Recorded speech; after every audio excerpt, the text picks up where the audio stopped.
account locked on Pearler app fix. You try logging into your Pearler account to check your long-term investments, but instead, you get the dreaded message account locked. Don't panic. This is a common issue that protects your funds and personal data. The good news: it's easy to fix and most people can unlock their Pearler account within minutes. Here's what usually causes it. Your account may be locked after several incorrect password attempts. This security measure prevents hackers from forcing their way in. To fix it, go to the Pearler login screen and tap Forgot Password.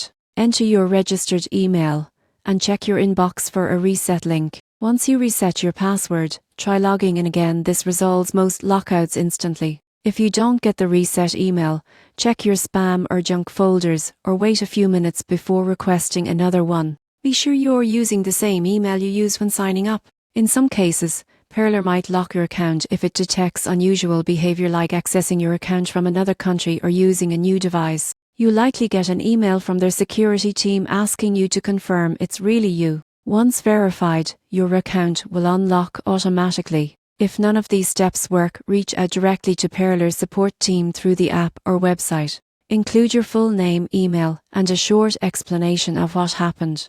They may ask you to verify your identity before restoring access, but most cases are resolved within 1 business day. To prevent this from happening again, use a password manager to avoid typing errors and enable two-factor authentication. It's the best way to add protection without risking another lockout. Getting locked out of Pearler might feel like a setback, but remember it's actually a security feature working in your favor. With these simple steps, you'll be back to investing and tracking your portfolio safely in no time.